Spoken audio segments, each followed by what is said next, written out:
I'm joined from Washington by Eric Farnsworth. He's Vice President of the Americas Society and Council of the Americas. He also served in the State Department and in the Clinton White House. Eric, fantastic to have you on the show.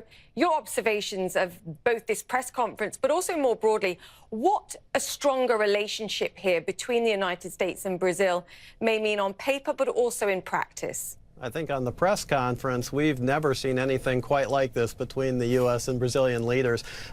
Previous leaders have had a good relationship, even when they don't share politics. George Bush had a really good relationship with President Lula from Brazil earlier this century, and other leaders have had similar relations, Clinton and Cardoso, for example. But this is something that we haven't seen. This is not just aligning their countries together along a shared values type of agenda, as we've seen often in the past, but this is a shared political agenda of the two leaders, and I think that's fundamentally different. But having said that, the United States, at least, is hoping that this new relationship, this burgeoning relationship between the two leaders, can really lead to some progress at the national level on some very difficult issues that have really bedeviled the relationship for some time, on trade and economics, but also on political issues across the hemisphere and in terms of global governance issues. So if their thinking is if you can get the tone right, that some of the specifics will follow.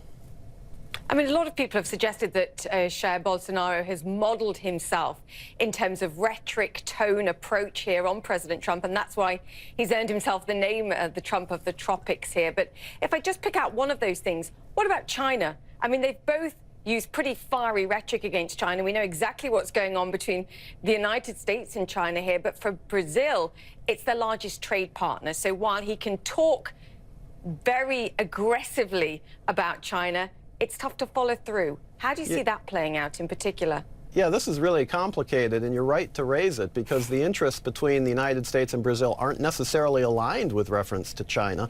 I mean, clearly, both have their own independent relations with China, and the United States is trying to rebalance, get Brazil to walk away a little bit from China. But you've heard, the Minister Guedes from Brazil this week say during this visit, look, we have big infrastructure needs, for example. We'd prefer the United States to be involved with us, but if you're not, we have to get investment from wherever we can. And you, the United States, have been trading with China for a long time. Why can't we as well? So there are some clear breaks along those lines, and I think they're going to have to agree to disagree on this particular issue. But having said that, there are also some indirect impacts too. For example, if the United States does do a trade agreement with China that causes China to increase dramatically its imports of U.S. agriculture products, for example, that's going to be a shift in trade from the sales of agriculture that Brazil is currently making to China. So in some ways, they're even competitors along these lines. That's something we're going to have to watch very, very carefully. What about the designation of Brazil now as a major non-NATO ally at a time when the president lambasts his true NATO allies for not paying enough money into the organization? He's giving special privileges to Brazil here. How's that going to go down? Well, this is another issue that's somewhat complicated, and there's history here. There are other countries in Latin America with similar status, Argentina, Colombia in particular.